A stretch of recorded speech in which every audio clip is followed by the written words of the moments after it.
Bueno, buenos días a todos. ¿Cómo les va? Estaba esperando unos segundos ahí que van entrando toda la gente que estaba ahí en la lista de espera, en la sala de espera. Bueno, nos volvemos a encontrar una vez más en esta Argentina tan complicada.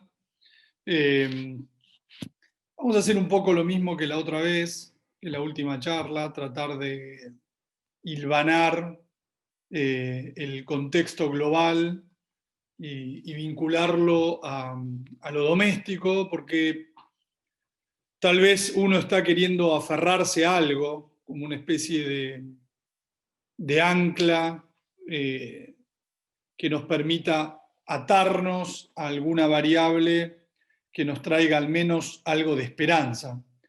En ese contexto, un poco el mensaje es ese: estamos jugados a la suerte, a que la suerte nos acompañe, como nos ha acompañado en algunas otras oportunidades en la historia, eh, y nos saque del brete en el cual estamos metidos por causa y solo debido a nuestra impericia, porque ya un poco hasta enoja que hagamos todo mal, ¿no? Ni siquiera podemos hacer una cuarentena o transitar una pandemia como el resto del mundo. Incluso los que lo hicieron supuestamente mal eh, ya están mejor que nosotros.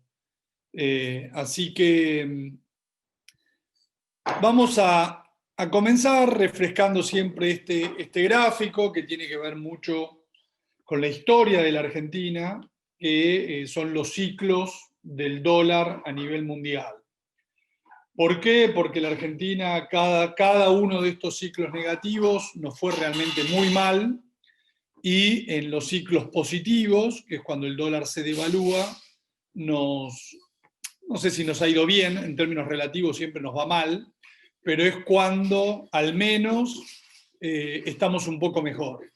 Los últimos años, del 2013 a hoy, hemos estado inmersos en un ciclo adverso, en un ciclo negativo, que claramente uno lo ve en todas las estadísticas que puede analizar de la Argentina. Crecimiento económico, devaluación, inflación, pérdida de reservas, exportaciones. En todas sus variantes, la economía está absolutamente estancada, producto de, obviamente, nuestra incapacidad para tener un crecimiento más allá de las condiciones globales, pero fundamentalmente debido a las condiciones globales. En este marco, además, ahora se le agrega el tema de las elecciones norteamericanas, ¿no? La próxima vez que nos veamos, ya vamos a haber transitado las elecciones norteamericanas, que pueden implicar un cambio en el poder, en el partido que gobierna. Si bien las encuestas sabemos que cada vez sirven para menos, hoy las apuestas, las encuestas, el consenso de los analistas políticos y la historia, un presidente en el medio de una recesión económica, indicarían que la mayor probabilidad está del lado de la victoria de Biden. Los muestran acá las apuestas, que están prácticamente 70-30, un poco menos, 65-35, a favor de Biden, que se dan vuelta, obviamente, con la cuarentena, con la pandemia, con la recesión.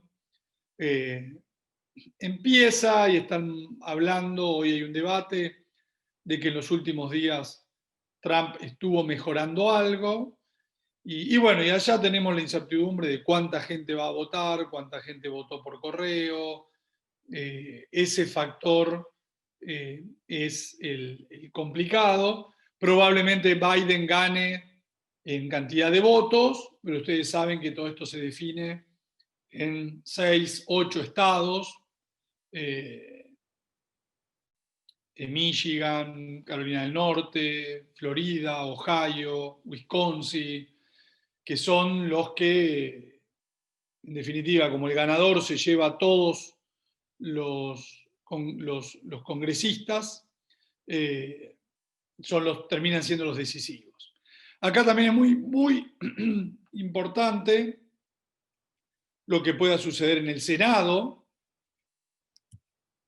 Se descuenta que la Cámara de Diputados la ganan los demócratas, pero es importante si hay lo que se llama una blue wave, una ola azul, en la cual los demócratas ganan no solo la presidencia, sino también el Senado. En teoría, uno está leyendo y escuchando que si ganan los demócratas es muy bueno porque debería profundizarse la tendencia de debilidad del dólar, los demócratas vendrían con mayores paquetes de estímulos fiscales que compensarían el posible aumento de impuestos. Ahí es importante lo que pasa en el Senado, porque si el Senado queda en manos republicanas, es muy probable que los aumentos de impuestos no pasen. Entonces ahí estaríamos tal vez en un escenario soñado, como algunos dicen, con un ejecutivo demócrata que supuestamente va a gastar y no habría nuevos impuestos porque no pasarían por la Cámara de Senadores. Veremos, ustedes saben que muchas veces termina sucediendo lo contrario a lo que indica la lógica, y en ese sentido, fíjense cómo la historia, cuando uno mira, por ejemplo, la política fiscal en Estados Unidos, y uno diría los demócratas son los gastadores, y uno encuentra que en las últimas presidencias, cada barra acá pintada de azul son gobiernos demócratas. Las últimas dos oportunidades hemos visto que los demócratas ordenaron las cuentas fiscales, en la presidencia de Obama, en la presidencia de Clinton. Incluso si nos vamos para atrás, también encontramos periodos de mayor orden fiscal en presidencias demócratas, lo cual contradice un poco este consenso de demócratas es sinónimo de fiesta fiscal. Y la parte impositiva, por eso es muy importante también lo del Senado, y por eso la volatilidad en las opciones implícitas está muy alta, porque fíjense la diferencia entre las ganancias del S&P azules, que es antes de impuestos, y la más clarita, la grisecita, que es después de impuestos. Entonces, como gran parte de toda la suba de la bolsa durante la presidencia de Trump se explica en los recortes impositivos. Entonces, si vamos para atrás con esos recortes impositivos, puede haber muchos sectores de la economía norteamericana y de la bolsa que sufran producto de este aumento impositivo. En ese sentido, acá hay un buen análisis de la gente de Safra, en donde básicamente miran los distintos sectores, con el promedio del S&P, cuál era la tasa impositiva efectiva, antes y después de la reforma. Fíjense que bajó casi 10 puntos porcentuales, en promedio, en donde vemos después la tasa efectiva de reducción, 8 puntos, y cuál es la exposición en términos de ventas que tienen Estados Unidos, por ende, cuáles serían los sectores más afectados si se desarma la reforma impositiva estipulada por Trump. Entonces, detrás de la elección, fíjense que está todo esto en debate y en análisis. Mucho va a depender de la composición de la Cámara de Senadores, entonces no solo es el resultado de las elecciones presidenciales, porque es una combinación de una mayor política de estímulos. Sabemos que se está debatiendo un nuevo paquete que orilla los 10 puntos del PBI de nuevo, pero no es lo mismo si solo van a gastar y no van a aumentar impuestos, a si van a gastar y van a aumentar impuestos. Y la historia muestra que no está tan claro que los demócratas sean unos irresponsables fiscalmente. En todo caso, la historia demuestra lo contrario, que los demócratas, las presidencias demócratas suelen ser de mayor estabilidad o equilibrio fiscal. ¿Por qué es importante esto? Porque también hay un consenso que iremos monitoreando de que si gana Biden, el dólar caería mucho y eso sería bueno para los emergentes y después obviamente sería bueno para Argentina, que es algo que ya está pasando, pero de nuevo, cuando uno mira la historia, uno encuentra que los periodos azules, que son los demócratas, punta a punta, el dólar tiende a apreciarse. Lo vimos acá, lo vemos también en los 90s y lo vemos en la presidencia, aunque fue menos violento, en la presidencia de Obama. En las presidencias de Obama. Tal vez yo me quise destacar acá algo positivo o alentador, que es que al principio de la presidencia, digamos, del cambio, efectivamente sí hay un dólar que o mantiene su debilidad durante algunos años o incluso se debilita durante algún tiempo, y recién después al final, cuando se logra el crecimiento económico y ordenan las cuentas fiscales, aumentan los impuestos, ahí es donde viene la recuperación del dólar. Entonces, es un segundo concepto que está muy de moda hoy. Si ganan los demócratas, se desploma el dólar y por ende es muy bueno para todos los emergentes. Punta a punta no es cierto, las presidencias demócratas son de mayor fortaleza del dólar. Lo que sí es cierto es que los primeros años efectivamente hay alguna debilidad del dólar y eso nos puede traer algo de esperanza. En términos generales, cuando uno tiene que explicar cómo se mueve el dólar,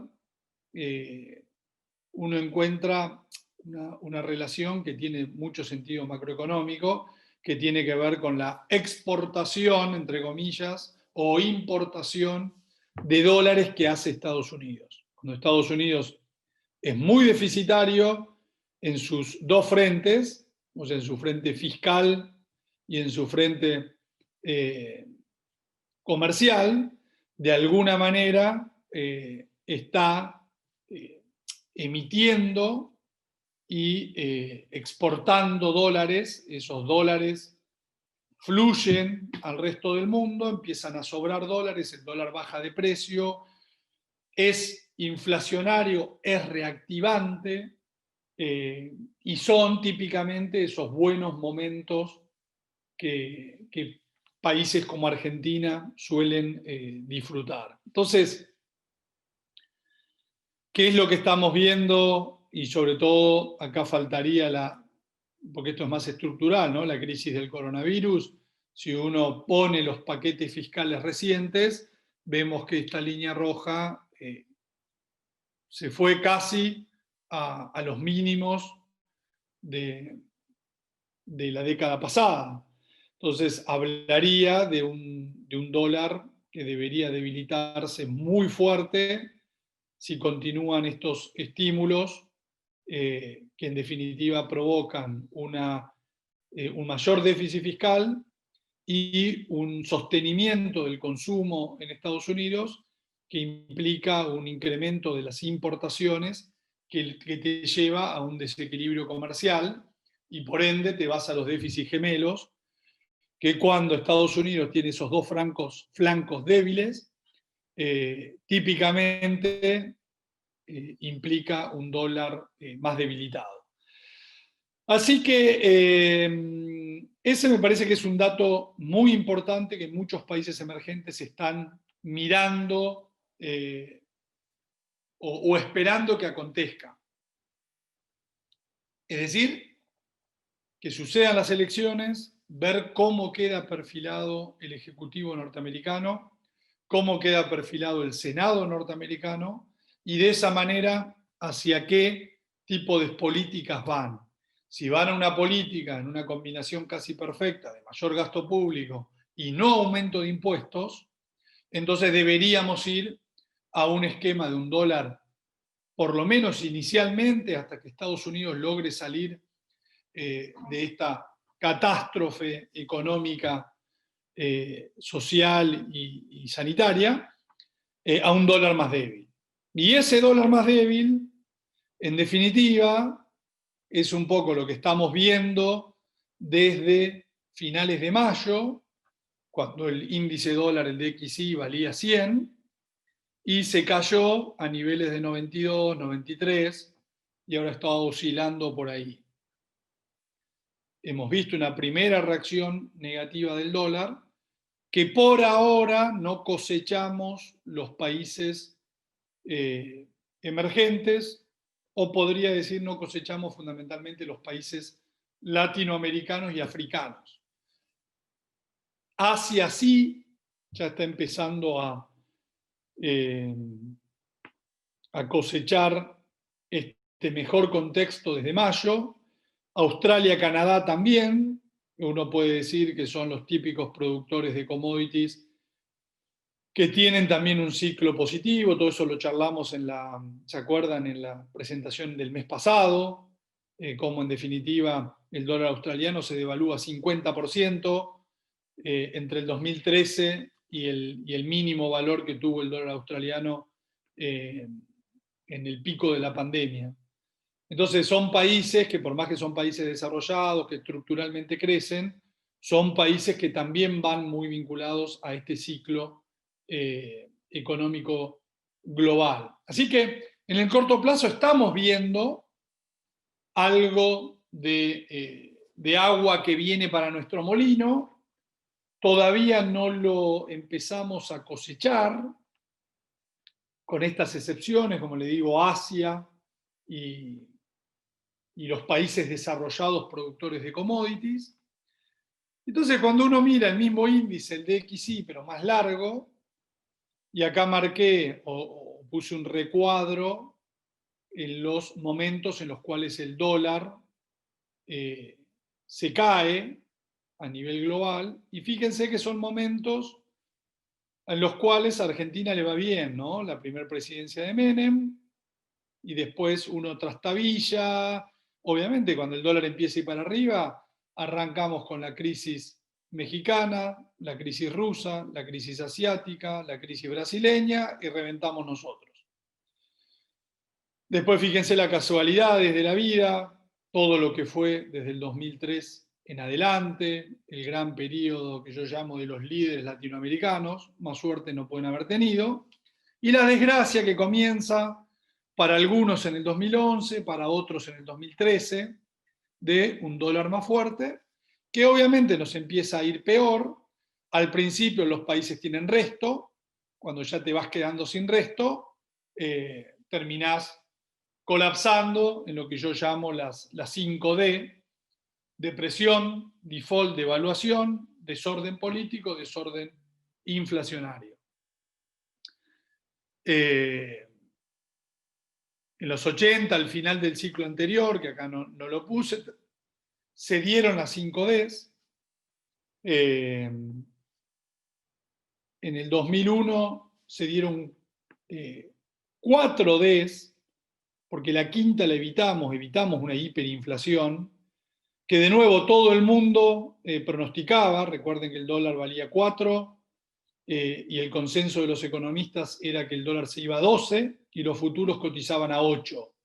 Bueno, el dólar terminó bajando a 3.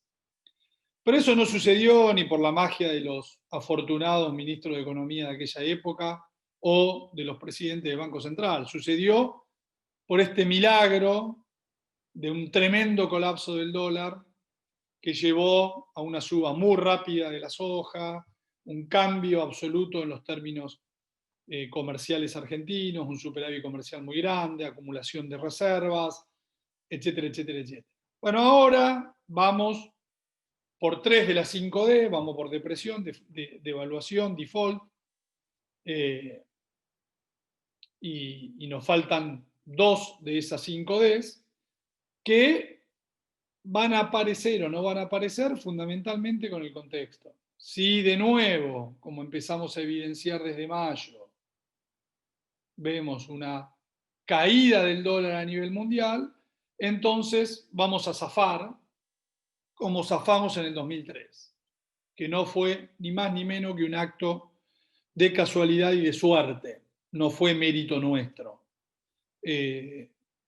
Solo cambiaron los vientos y logramos cosechar o aprovechar esos vientos y entrar en una dinámica positiva, que bueno, se revirtió en el 2013 y entramos obviamente en una dinámica negativa, con la fuerte devaluación del 2014.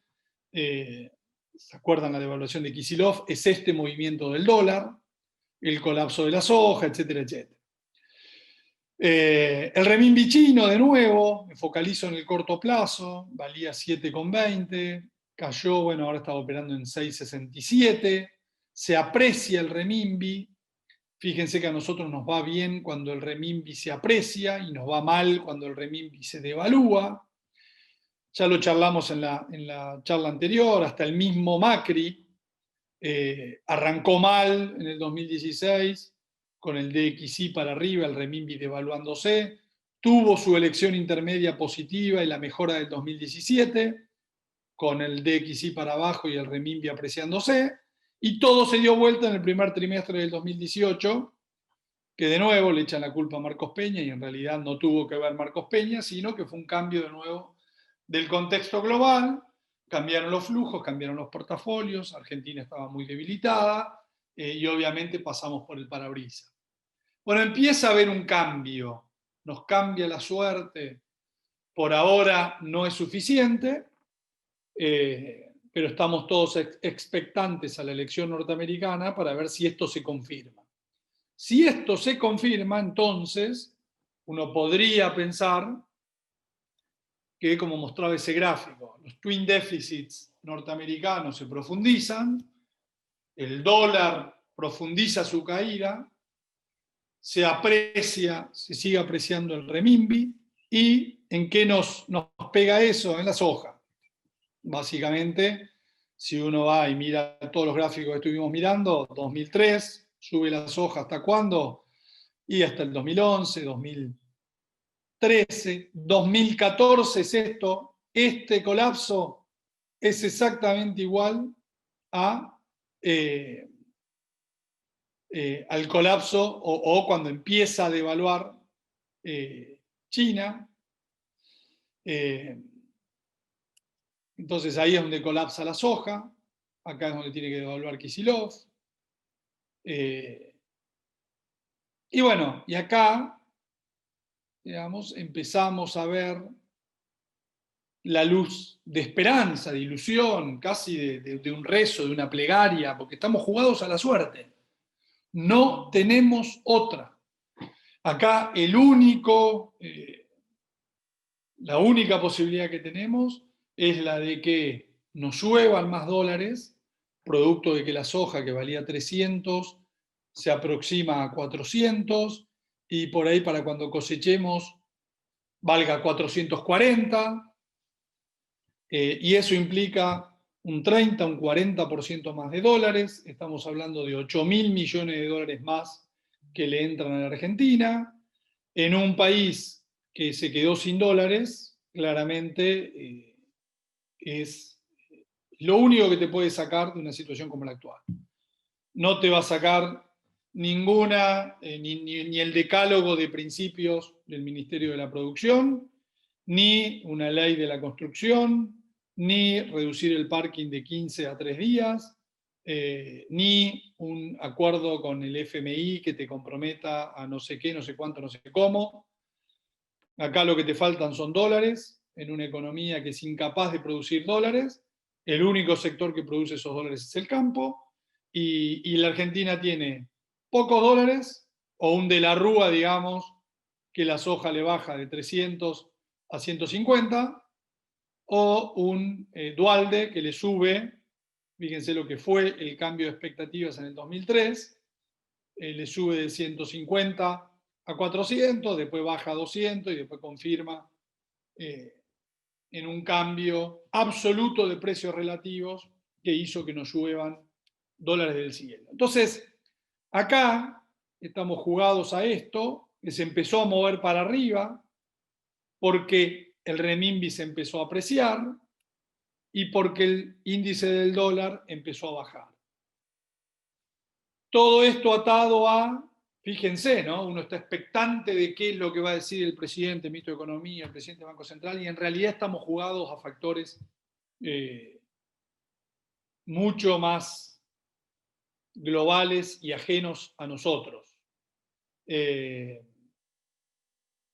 Cómo queda barajado o cómo queda repartido el mazo en la elección norteamericana va a ser determinante para el futuro de nuestro país, de la región y demás. Porque además, el problema que tenemos es, como dice Willy Cohen, es que somos nosotros, ¿no? Estamos nosotros. Y ese es un gran problema, porque cuando uno mira el problema actual de la Argentina, una Argentina en la cual un dólar de 180 pesos es una absoluta ridiculez. O sea, la Argentina está extremadamente barata en dólares, no tiene sentido que el dólar valga esto, pero nosotros, parafraseando a los monetaristas, ¿no? Friedman y compañía, pero haciendo algún cambio en sus frases. La inflación es pura y exclusivamente un fenómeno monetario. Y uno diría, hoy los keynesianos sacan pecho y dicen, ven, todo lo que emitimos si no hay inflación, y tienen razón, es tal la depresión que hay, que vos le preguntás a un taxista cuándo fue la última vez que subieron las tarifas, fue el año pasado, y le decís, deben estar reclamando una suba de precios, ¿no? Y dicen, no, ni de casualidad, estamos trabajando a la mitad que el año pasado. Y obviamente lo mismo pasa con muchísimos servicios que no tienen poder de compra y muchísimos bienes no transables, o sea que se los vendés a los argentinos que ganan en pesos. Con lo cual, es cierto que en una depresión como la que estamos, es casi imposible que pueda haber una expansión inflacionaria y los keynesianos sacan pecho. Pero fíjense qué interesante que uno puede refrasear estos dichos y en todo caso decir, bueno, la devaluación del peso es un fenómeno pura y exclusivamente monetario. Si la cantidad de dinero sube 130%, el precio del dólar nominal sube 130%. Entonces, ¿por qué el dólar vale 180? Y porque sobran pesos. ¿Y por qué sobran pesos? Porque nos mandamos la cuarentena más extensa del planeta, hicimos todo mal, como digo, no nos sale ni siquiera desde el punto de vista sanitario, porque ya que no sabemos manejar la economía, no sabemos manejar el frente fiscal, no sabemos manejar el frente monetario, al menos invocamos el frente sanitario, no, quisimos inventar la pólvora, tampoco nos salió, resulta que criticábamos a los Suiza, a los Italia, a los Brasil, y hoy vemos que Brasil este año va a terminar cayendo 4,5%, siendo una de las economías que mejor pasa la cuarentena, pasa la pandemia, digo, y Argentina termina colapsando 12-13% del PBI, con los casos todavía creciendo, las muertes expandiéndose, por millón de habitantes ya estamos en el top 10, en cualquier momento nos vamos al top 5 y por ahí terminamos en el podio. O sea, un absoluto desastre, pagando un altísimo costo en salud, un altísimo costo en muertos, un altísimo costo económico, un altísimo costo fiscal y un altísimo costo monetario. Entonces empiezan a verse dicotomías o una especie de, que yo llamo una dualidad económica, ¿no? Una cosa es la economía no transable, la economía de los bienes, y otra cosa es la economía de lo transable. Piensen en productos, no sé, de la construcción, acero, chapa, cemento, que si bien no es tan transable, es como un activo, un fierro, ¿no? Entonces es muy simple. Si uno tiene déficit fiscal y 7, 8 puntos y lo financia con emisión monetaria, va a pasar lo que estamos viendo que pasa, digamos. Uno va siguiendo el M2 o cualquier agregado monetario que siga y uno va mirando el contado con liqui y con algún rezago, con alguna diferencia por momentos, pero van de la mano. Uno va siguiendo ese indicador que vamos viendo de dólar convertibilidad y contado con liqui y lo mismo, ¿no? Mayor nerviosismo, obviamente, en los últimos meses, que puede tener que ver, fíjense ustedes, con cierta reactivación económica que hace que los pesos giren más rápido, cae la demanda de pesos, al haber emitido tantos pesos, se va violentamente hacia el dólar. Entonces, claro, uno no puede salir a gastar los pesos a dar vuelta en taxi, ¿no? Decir, bueno, me sobran pesos, no sé, salgo a pasear en taxi. Salgo a comprar el activo financiero por excelencia, que es el dólar. Y bueno, el dólar entonces se puso carísimo. Con un dólar tan caro, uno tiende a pensar que puede aumentar mucho la inversión, la construcción, que de hecho se despertó, pero ahora empiezan a aparecer otros interrogantes, porque al haber $2, en realidad hay más dólares, pero digamos dos, el oficial y el financiero, a diferencia del 2003, porque cuando el dólar tiene un overshooting, el dólar se pone tan caro, uno tiende a decir vendo los dólares y compro otra cosa.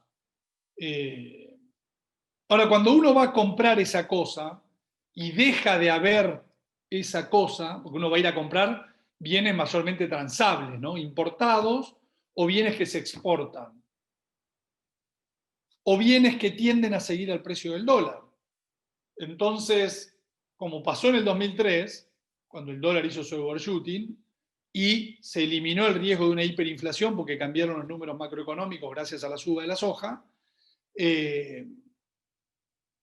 ahora, cuando vas a comprar ahora, por ejemplo, el producto de la construcción, tampoco tienen precio. ¿Por qué? Y por este problema de los múltiples dólares. Y uno lo empieza, perdón, lo quería, bueno, no sé por qué me quedo acá, lo empieza a ver en la inflación, ¿no? Uno ve que el índice de bienes, ya en el último mes, estuvo por arriba del tipo de cambio nominal y obviamente muy por arriba del de servicios, ¿no? Como que los servicios no son transables, los servicios no los puedo exportar, los servicios son para los que ganan en pesos y hay 4 millones de tipos que perdieron el laburo y otro tanto que tiene menos ingresos. Entonces no tengo posibilidad o una muy alta posibilidad de subir precios. Ahora, los bienes empiezan a desenmarcarse, ¿no? Y fíjense que ayer salió en el índice de construcción, el índice de inflación, fíjense qué interesante, la mano de obra en el último mes sube 0,6, los materiales suben 5,6. Fíjense el acumulado del año, la mano de obra de la construcción 8%, los materiales 33%. Fíjense que si el acumulado es 33%, lo que pega el último mes, hay una aceleración violenta De hecho, hay perfiles de aluminio, etcétera, etcétera, que en el último mes suben 8, 9%. Quiere decir que empieza a haber precios de la economía que se mueven con el dólar financiero. Entonces, es como una economía dual, ¿no? Una economía en la cual los servicios y los no transables no pueden subir, están ahí atrapados por la depresión. Entonces los keynesianos y el gobierno te dicen, ven, emitimos y no tenemos inflación. Y en realidad empezás a tener una inflación de casi 2 dígitos mensual de los bienes transables, por decirlo de alguna manera, que eso, ¿qué es lo que principalmente te puede afectar? Te puede terminar afectando la principal apuesta del gobierno, que la apuesta del gobierno es que lo saque la construcción, como en el 2003. Y ahí empiezan a haber dudas en relación a los precios múltiples, porque vos no estás tan convencido de vender los dólares e irte a la construcción, porque no sabes cuánto valen las cosas. Y no corren por el dólar oficial, empiezan a correr por el dólar financiero. Como fijan algunas empresas, el precio del producto es contra culata de camión, digamos, va a valer lo que te diga que vale el día que te lo entregue. Vos vendés dólares bajo esas condiciones y no. Entonces ahí es donde la cosa se traba un poco.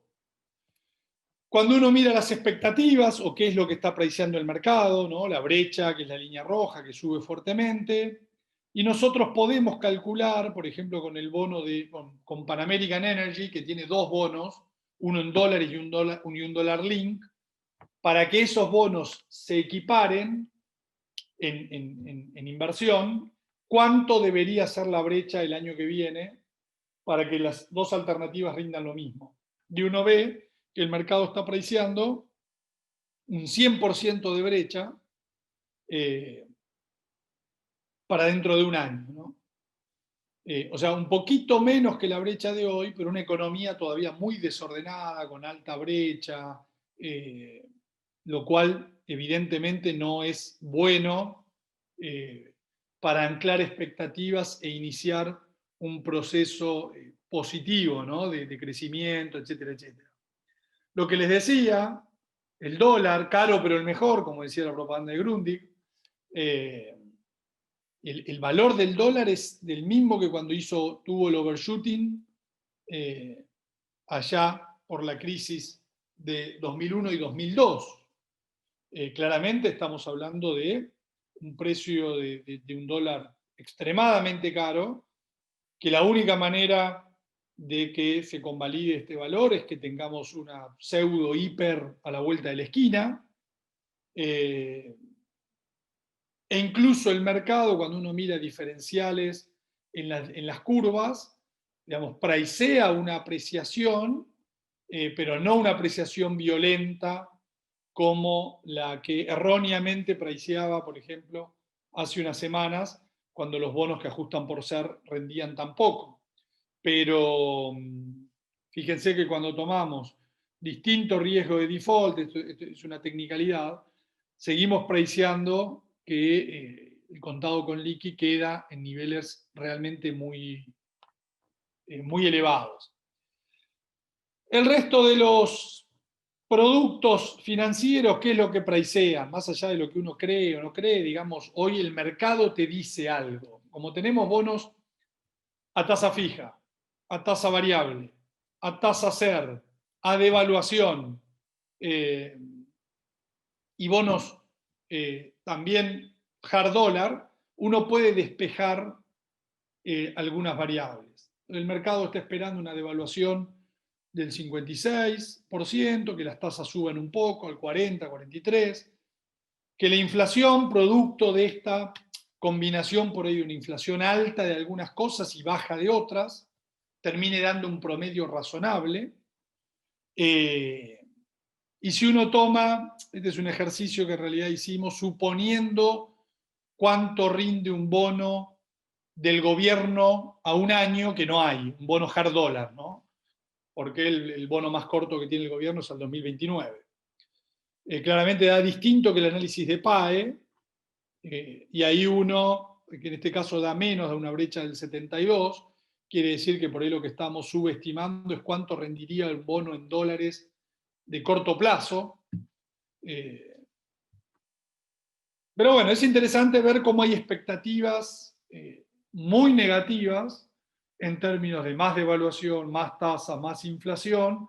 Tal vez lo único es, bueno, menos brecha en una apuesta que uno se deduce, incluso mirando lo de Pan American Energy, que la brecha, digamos, bajaría de 130 a 100, sería un poco la expectativa hoy del mercado. En términos de la deuda, pasó todo lo contrario, como siempre sucede, a lo que decimos los analistas. No había uno que dijera que después de la reestructuración los bonos no iban a subir, bueno, bajaron 30-40%. Un absoluto desastre que de nuevo no se vio en ninguna experiencia internacional de una reestructuración exitosa, como fue la Argentina, con una adhesión masiva. Somos casi los peores del curso, rendimos una barbaridad. En un problema técnico que pasan a tener los bonos argentinos, y ahí es donde hoy los poníamos, no alcancé a ponerlo en la presentación, lo poníamos en las claves del día, como cuando PESE erróneamente le impide a las empresas acceder al MULC para pagar las deudas financieras, y a partir de ahí empieza la debacle,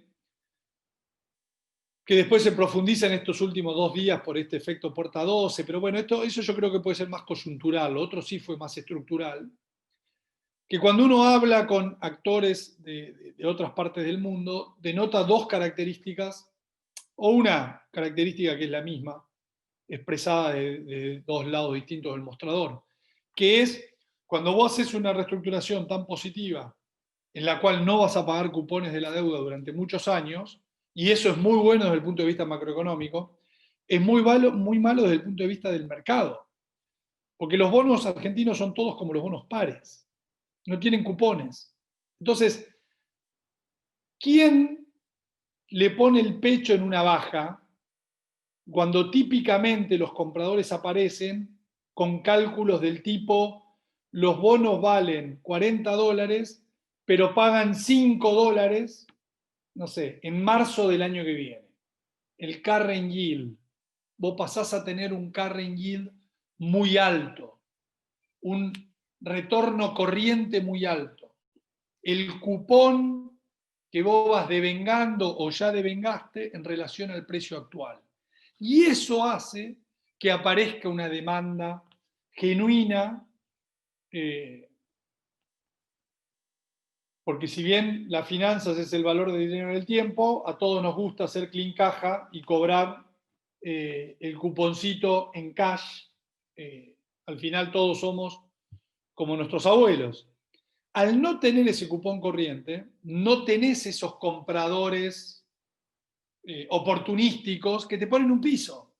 Porque una vez que el cupón corriente pasa de determinado nivel, obviamente que aparecen los compradores. Ahora, cuando vos tenés un current yield de 0,1%, para eso me voy a comprar treasuries norteamericanos. Eso por un lado. Del otro lado del mostrador, tenés a los que shortean. Entonces, cuando Argentina sale, cuando toda la deuda corporativa se había normalizado, ¿no? Los bonos de los bancos argentinos valían $90. La deuda corporativa se normaliza y vos le ponés una traba, todo el mundo sale a shortearte. ¿Y cuál es el carry en contra de shortearte? Ninguno. Si los bonos no pagan cupones. Vos pasás a ser como el gobierno. Estás corto, hedgeado, jugándole a la baja, casi que pasan a ser el mejor activo mundial para estar short. Vos querés apostar a un desenlace fatídico de las elecciones norteamericanas que le va a pegar a los emergentes, shortea los bonos argentinos y no tienen carry en contra. Es un país que hace todo mal, que tiene un desorden macroeconómico enorme, está endeudado, tiene que arreglar con el Fondo Monetario, hizo una cuarentena horrible. Entonces, esa cuestión técnica los dejan obviamente muy, muy debilitados, le imprimen una alta volatilidad, con un gobierno que, como digo, esa medida de pese, que es el comienzo de la debacle, cuando el gobierno empieza a girar para el otro lado, con medidas en la dirección correcta, aunque en la cuantía innecesaria, bajan las retenciones pero poco, bajan el parking, no lo eliminan, pero el solo hecho de bajar el parking provoca un efecto puerta 12, ¿no? Todo el mundo quiere vender, porque no tiene que cumplir la cuarentena, por decirlo de alguna manera, ¿no? Y obviamente todos venden contra especie D o C, con lo cual se destruyen las paridades. Ahí ni siquiera el gobierno tiene la posibilidad de tratar de intervenir, porque para intervenir tenés que comprar con dólares los bonos, que es justamente lo que no hay. De última, en el esquema anterior, el contado con liqui o el MEP subían porque subían los bonos contra pesos. Ahora suben porque bajan contra dólares, que es aún más difícil de controlar y de intentar, ¿no? Porque nunca lo vas a lograr, pero intentar controlarlo. Entonces, estamos particularmente comprometidos por la característica puntual de los bonos argentinos. El gobierno ahora está mutando, está cambiando, está queriendo ir en la dirección correcta, está escuchando de alguna manera la Citi, esta medida del parking, de darle salida a los inversores internacionales. Son todas medidas que la Citi le hace llegar al gobierno, y el gobierno las toma y las ejecuta, y producen el efecto contrario. Entonces resulta que ¿cuál es el riesgo? Bueno, el gobierno de alguna manera está girando a la derecha, está queriendo hacer cosas pro mercado, que no salen, no funcionan. En un extremo, si no funciona una, no funcionan dos, no funcionan tres, no funcionan cinco, o no funciona ninguna, van a terminar girando a la izquierda. Y ese es el gran riesgo que empieza a haber con el fracaso de este giro, por decirlo de alguna manera,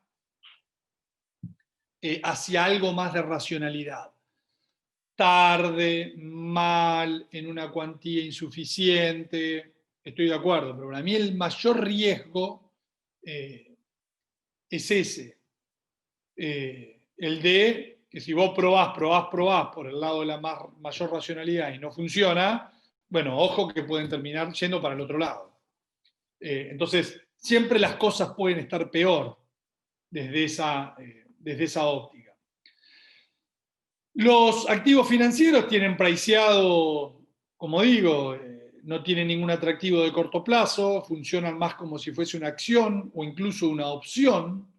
Tienen priceado el peor de los mundos. Cuando comparamos contra otros países triple C, rendimos 400, 500, 600 puntos básicos más que ellos, o sea, una locura. En lo que yo llamo la africanización de Latinoamérica. Latinoamérica se comparaba hace 2 décadas con Asia, y justo escribimos el viernes pasado un informe al respecto, y hoy no tenés ninguna métrica de comparación. Latinoamérica está más endeudada, no es productiva, tiene regulaciones mucho más duras, impositivamente tiene un marco mucho más desalentador, y por ende tiene un nivel de inversiones bajísimo en relación al PBI, tiene un déficit estructural fiscal mucho más alto. Entonces, cuando uno hace todas esas comparaciones, encuentra que hoy no somos comparables con Asia, entonces somos solo comparables con África. Tenemos métricas mucho más parecidas a las de África, que hay muchos países en África que además están haciendo muy bien las cosas, y eso obviamente nos deja en una situación de extrema vulnerabilidad, donde fundamentalmente tenemos que jugar a la suerte, ¿no? Yo acá digo, a modo de conclusión, ¿Esto es el 2014 o el 2003? El 2014, ¿se acuerdan que lo vimos? Se devalúa el renminbi, empieza a devaluarse el renminbi, se da vuelta el DXY, el dólar, colapsa $200 por tonelada la soja y obviamente tenemos que devaluar, intentar sincerar y no nos queda otra que de alguna manera ajustar. O es el 2003, que llegamos, tuvimos ya 3 de las 5 Ds, pero cambia el contexto, que es lo que estamos viendo desde mayo. Ahora, claramente nosotros, como dice Willy Cohen, ¿no? Somos nosotros, con una cuarentena interminable, con un costo fiscal altísimo, toda emitida, financiada con emisión monetaria. Obviamente que el contexto ayuda, pero no alcanza. Necesitas una soja ya subió $100, necesitas que suba $100 más, para evitar o de alguna manera disfrazar todas nuestras macanas. Pero bueno, quiero dejar ese mensaje de alguna manera esperanzador de que si uno ve lo que pasó de mayo a hoy, es más parecido al 2003 que al 2014. Definitivamente es más parecido al 2003 que al 2014. Es opuesto al 2014. Una suba de $100 como casi hemos tenido en el precio de la soja, es realmente muy bueno, aunque no alcanza. ¿Por qué? Porque sobran pesos. Entonces, los pesos se van a licuar, sí o sí. El tema es cómo se licúan, si por las buenas o por las malas. Contra el dólar financiero ya se licuaron. Todo lo que emitiste, incluso el dólar, debería valer 160, de acuerdo a todo lo que ya emitiste. Como ya se corrió a 180, empieza a pricear que todo lo que vas a emitir hacia adelante. Por eso se le pide al gobierno un programa con un ancla fiscal y monetaria. El año que viene pensaban emitir $1 billón para financiar el déficit. Ahora se dice que Guzmán lo quiere bajar a 700, 600 mil millones de pesos para dar una señal. Pero en definitiva, la cotización del dólar, como dice Friedman, refraseándolo, la devaluación del peso no es ni más ni menos que una consecuencia, un fenómeno monetario. Y no así la inflación, producto del changüí que le da la depresión económica. Entonces vamos a tener como esa economía dual, ¿no? Una economía que por ahí al gobierno le sirve para acumular reservas, y el nivel de acumulación de reservas va a ser una función del contexto global. Si la soja vale 4.50, y por ahí zafamos y la licuación es relativamente ordenada. Si por el resultado electoral norteamericano no tenemos el mejor de los escenarios, y entonces la cosa va a tender a licuarse, pero por las malas y no por las buenas. Claramente vamos a una economía que va a seguir en un modo recesión por esta distorsión de precios relativos, que obviamente el año que viene va a crecer contra la comparación de este año. Pero no es una economía en un modo de crecimiento genuino, y una economía inflacionando, porque todos los bienes transables van a ir acompañando al dólar financiero. Y lo no transable, a medida que la economía vaya saliendo o dejando atrás la cuarentena, va a empezar a tener mayor pricing power. El gobierno va a ajustar las tarifas porque no tiene resto fiscal para no hacerlo. Entonces, vamos en una economía extremadamente agotada, sin un crecimiento importante, con una inflación muy elevada, jugada a la suerte. Si la soja se vuelve a caer a 300 porque el dólar a nivel global vuelve a subir muy fuerte por el resultado electoral, por una combinación de resultado electoral norteamericano, bueno, estamos en el horno.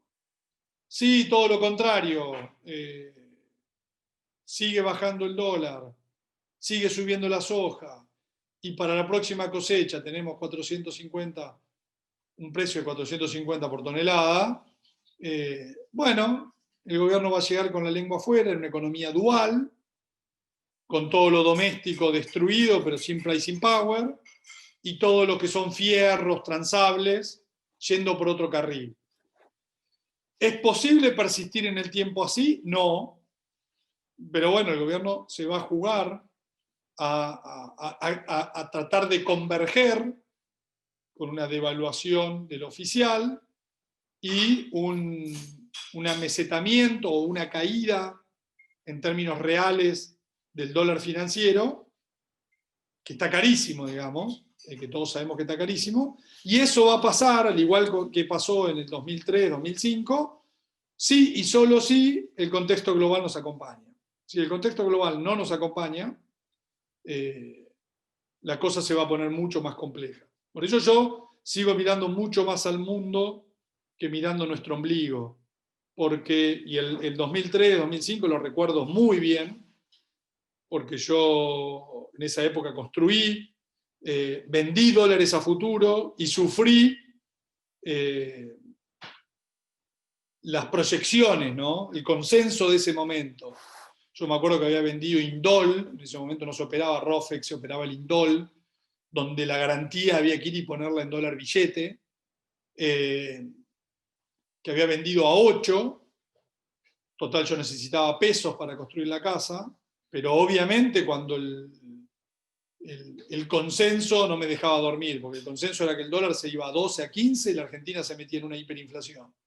La evitó no por la muñeca de Duhalde, de Labaña, de Pratgay, digamos, la evitamos por el contexto. Entonces, así de importante es el contexto para un país como la Argentina. Así que bueno, de esta manera concluyo en este panorama más conceptual macro para que vayamos a ver algunas consultas. Bueno, acá arrancamos. Cuando el BCRA sale a vender bonos en dólares, como ayer para bajar el contado con liqui, lo que está haciendo es tomando divisas a una tasa del 16. Sí, obviamente. De todas maneras, en un extremo el gobierno tiene la máquina de fabricar bonos, ¿no? O con una resolución de la Secretaría de Finanzas emite bonos, y los bonos en un esquema de ese tipo irresponsable pueden terminar valiendo nada. Porque pasan a ser pura y exclusivamente un puente cambiario y no un activo financiero. Por el problema que yo les mencionaba, al no tener carry, los bonos tienen esa particularidad que los que son cuponeros lo entenderán, porque seguramente nunca tuvieron bonos pares. Bueno, ahora todos los bonos argentinos son bonos pares. En Venezuela la brecha es infinita. Sí, hemos tenido, en la historia argentina hemos tenido brechas del 400%. Así que tranquilamente en un escenario global desfavorable, con un déficit fiscal ilimitado, financiado con emisión monetaria, el dólar puede valer cualquier cosa. Provincias versus soberanos, sí, ahí cada provincia es un cuento distinto.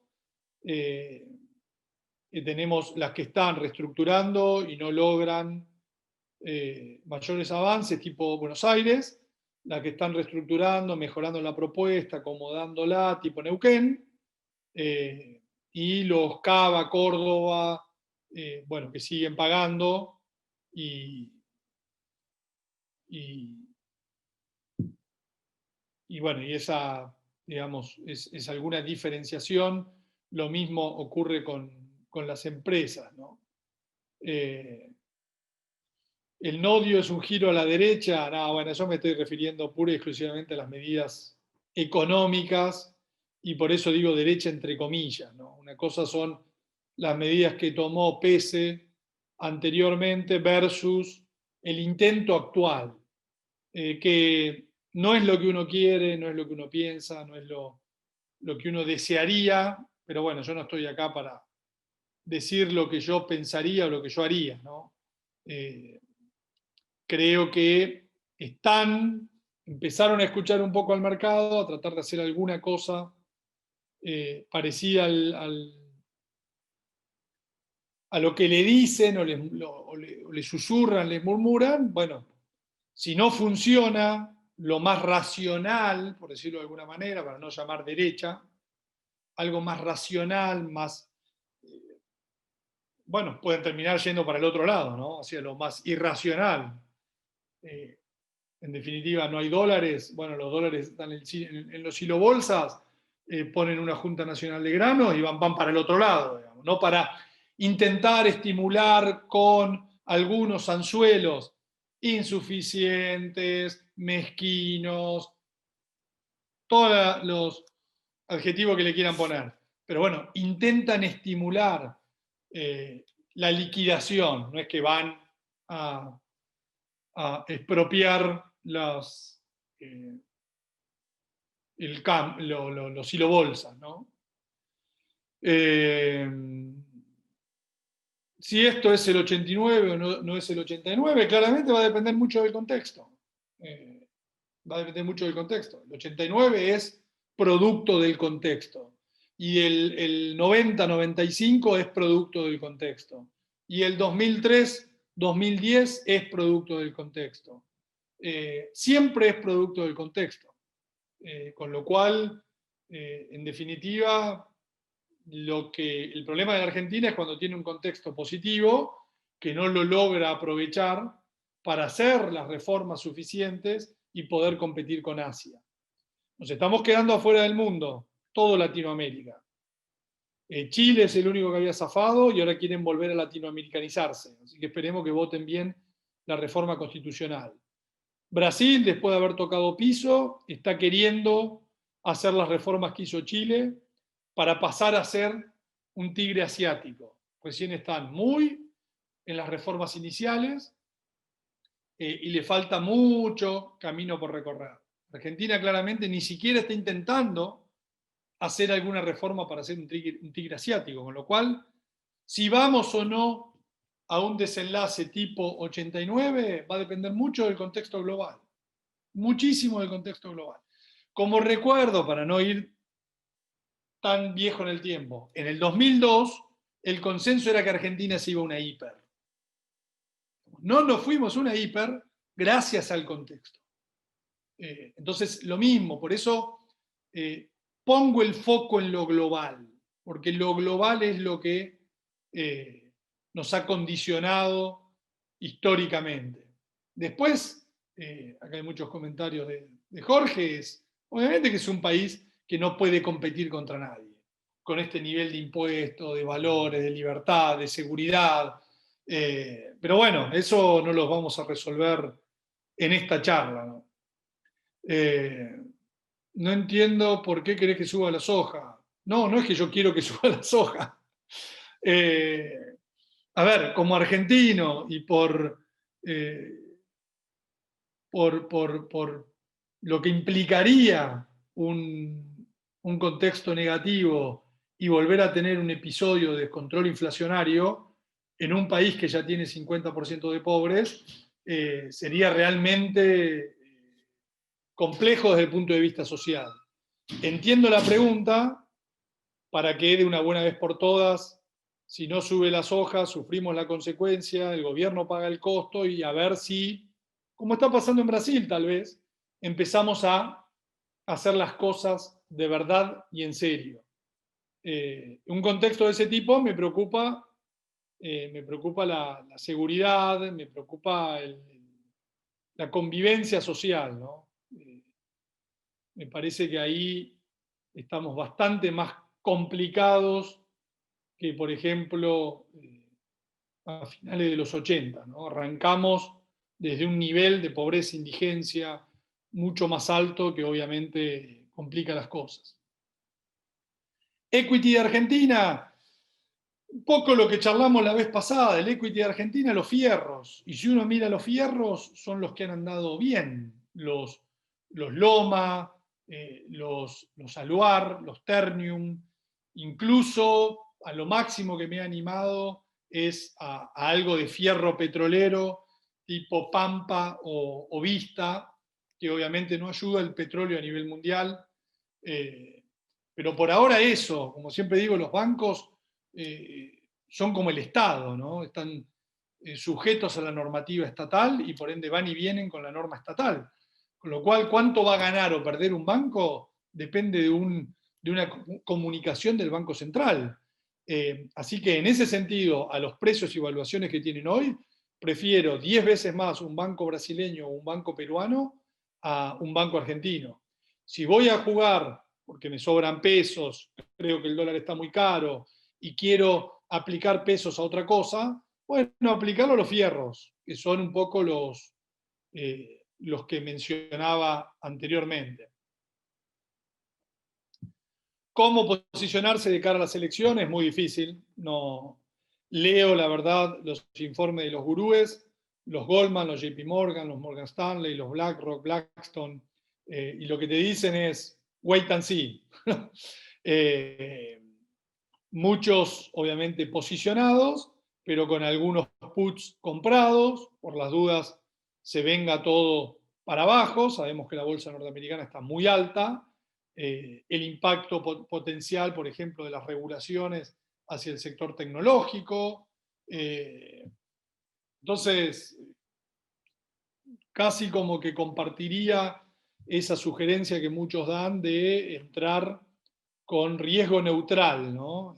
Si estoy posicionado, por más que las volatilidades están altas, tener algún tipo de hedge, como mencionaba anteriormente. Algunos, en vez de comprar un hedge sobre la FAN, que están muy caros, agarran y compran un hedge sobre mercados emergentes. ¿Y cómo están hedgeados? Están short el real, que tiene un carry en contra muy bajo, están short los bonos argentinos, que tiene un carry en contra muy bajo. Es decir, hay ese tipo de hedge que se están usando hoy a nivel global.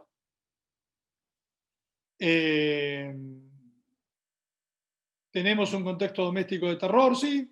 Hemos hecho todo mal desde el punto de vista estructural y desde el punto de vista coyuntural. Sobre todo coyuntural, porque la Argentina del fin de Macri era una Argentina que había licuado todos sus pasivos monetarios. Es decir, la fiesta de deuda en pesos que había generado el macrismo se había licuado con esa devaluación del dólar que pasa de 17 a 70. Pero la pandemia, perdón, no es la pandemia, la cuarentena eterna, te termina llevando a un nivel de emisión de 2 billones de pesos, 2.1, 2.2, punta a punta va a terminar siendo, que te vuelve a llevar a un contexto en el cual tenés que licuar esos pesos. Hay muchos bienes que no pueden licuar los pesos porque no tienen poder de pricing, ¿no? Los servicios locales, los bienes locales. Ahora, hay otros bienes, cemento, hierro, chapa, aluminio, que obviamente empiezan a intentar no ser licuados y suben. Y obviamente el bien financiero por excelencia, que es el dólar.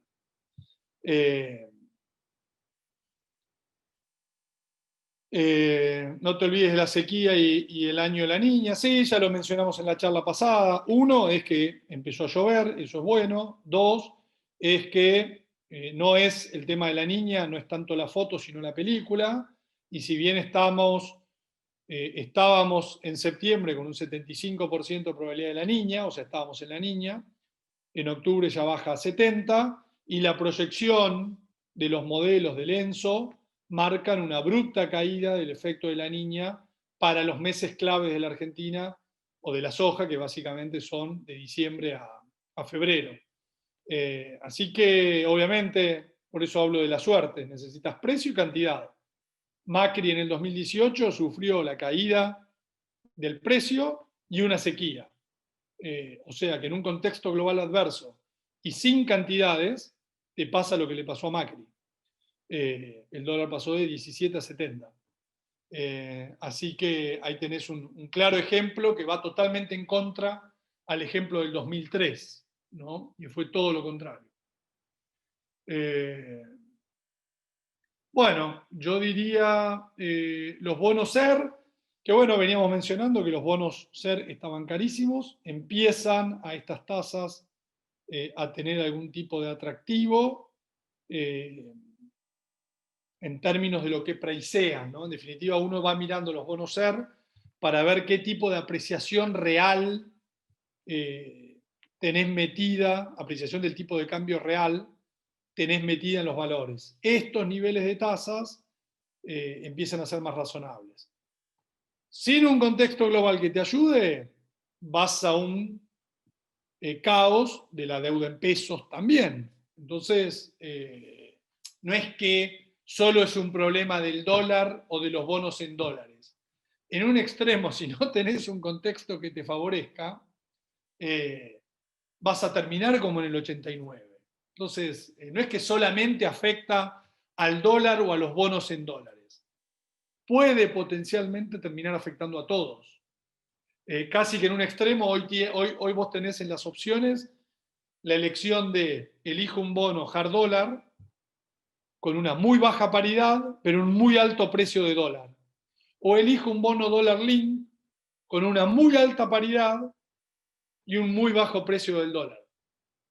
Bueno, depende qué escenario estés pensando, va a ser la elección que vos tengas. Porque si empezás a pricear algún escenario de un default de la deuda en pesos, ahí no hay bono SER, bono dólar link y demás que te cubran. Si tuviese 100% líquido, ¿qué haría en este momento? Bueno, depende líquido en qué, ¿no? Si estás líquido en dólares, yo creo que tenés el mundo entero para invertir.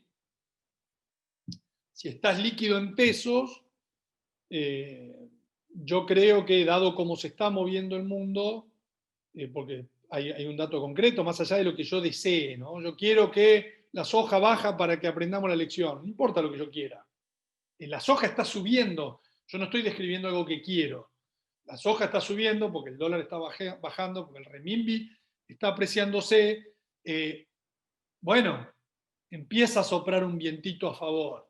Entonces, si uno le asigna alguna chance a una continuidad de eso, vos no solo deberías en un portafolio ir a buscar dólar billete, contado con liqui o MEP, sino que podrías asignarle con una cartera local 20, 30% algún activo doméstico. Como digo, algo de dólar link, algo de hard dólar, algo de acciones fierros, y después el resto, si querés, lo tenés en dólar, exposición dólar, que puede ser vía CDR o vía dólar constante y sonante. Pero bueno, el resultado de la elección va a ser determinante. Yo creo que un país, por ejemplo, que está haciendo todo bien, como Brasil, que también es un zafarrancho, digamos, pero está queriendo ir en la dirección correcta, el mercado lo asustó y los políticos se pusieron los pantalones largos y ahora van a aprobar las reformas, la independencia del Banco Central, la privatización del correo, el no rompen el techo fiscal, ya se terminó, digamos, o la bajaron y se termina en diciembre la asistencia por pandemia, y así todo el mercado no le cree. ¿Por qué no le cree? Porque también Brasil no es ni más ni menos que una función del contexto global. Y el EWZ va a pasar de 30 a 50 si hay un contexto global favorable. Y hay una combinación, o hay un evento, por decirlo de alguna manera, que es el evento de elecciones norteamericanas, que va a determinar ese contexto. Entonces hay mucha gente que está esperando. ¿Para qué me voy a posicionar hoy en Perú, en Colombia, en Brasil, en un extremo en Argentina, si todavía no tengo el principal evento que necesito, que es cómo quedó conformado el poder en el principal país de la Tierra? Van hacia una fiesta de gasto público sin aumento de impuestos, el dólar va a colapsar. empiecen a abrir el champán, porque podemos empezar a vivir un momento tipo 2003, 2005. Y no hablo de Argentina, si quieren hablo de Latinoamérica. No quieren hablar de Latinoamérica, hablo de los emergentes. No quieren emergentes, bueno, hablemos de Australia y Canadá. No quieren hablar de Australia y Canadá, hablemos de los sectores cíclicos, como ya les mostré en la presentación anterior. Hablemos de los DuPont, de los 3M, de los Aluar, perdón, de los Alcoa. Todos esos papeles colapsaron en el último ciclo negativo del dólar, del 2013 a hoy. Y empezaron a subir en mayo, junio pasado, que es cuando el dólar empezó a caerse. Entonces, de alguna manera es jugar distinto riesgo. ¿Qué riesgo querés jugar? Quiero jugar el riesgo más extremo de todo, emergente, y dentro de los emergentes los más petardos, Latinoamérica y África. Y dentro de Latinoamérica y África los más petardos todavía, bueno, Argentina. No, quiero jugar eso, pero de la manera más conservadora posible. Bueno, metete en los sectores cíclicos globales, los ArcelorMittal, bueno, en Brasil los Gerdau, los Siderurgia Nacional, ustedes habrán visto lo que subieron en los últimos meses, los Alcoa, los 3M, los DuPont, no sé si se entiende el mensaje. Bueno, no hay más preguntas por acá, así que nada, les agradezco mucho, a Cohen siempre por la invitación. Ya nos veremos el mes que viene con elecciones puestas en Estados Unidos y veremos qué es lo que sucede con muchas de las cosas que hemos hablado. Les agradezco a todos, que tengan un buen mes y saludos. Gracias.